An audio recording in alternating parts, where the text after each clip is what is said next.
নবীজি সাল্লাল্লাহু আলাইহি সাল্লামের চরিত্রের অনন্য দিক।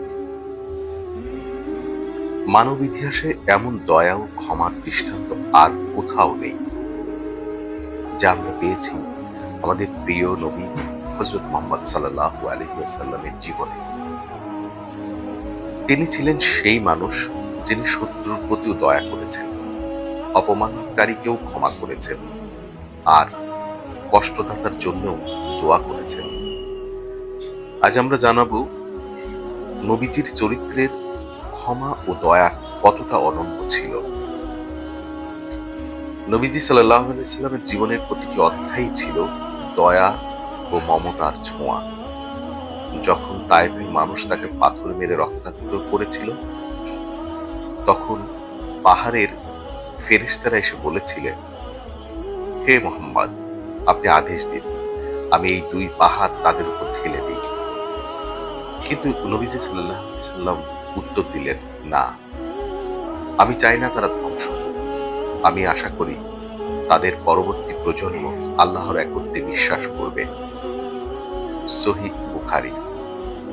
দেখো, যাদের হাতে তিনি আহত হলেন তাদের প্রতিও করুণা করলেন। এটাই ছিল তার চরিত্রের মহত্ব।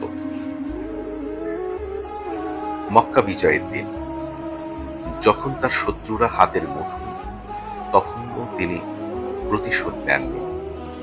তিনি বলেছিলেন, আজ তোমাদের উপর কোনো দোষ নাই, যাও, তোমরা মুক্ত। ইবনে হিশাম। এই কথাগুলো শুনে মক্কার মানুষ বিস্ময়ে অভিভূত হয়ে বলেছিল, তুমি সত্যি মহানুভব ভাই, মহানুভব পুত্র।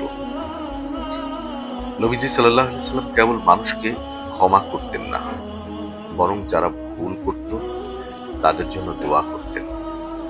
তিনি বলেছেন, দয়ালুদের প্রতি দয়ালু আল্লাহ দয়া করেছেন। তোমরা পৃথিবীর মানুষের প্রতি দয়া করো, আসমানের আল্লাহ তোমাদের প্রতি দয়া করবেন তিরমিজি।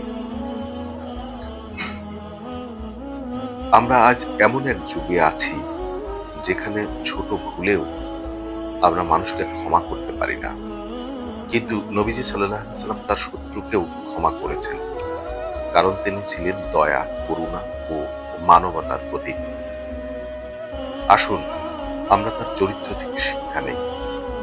অপমানের বদলে ক্ষমা, রাগের বদলে দয়া, আর ঘৃণার বদলে ভালোবাসা ছড়াই।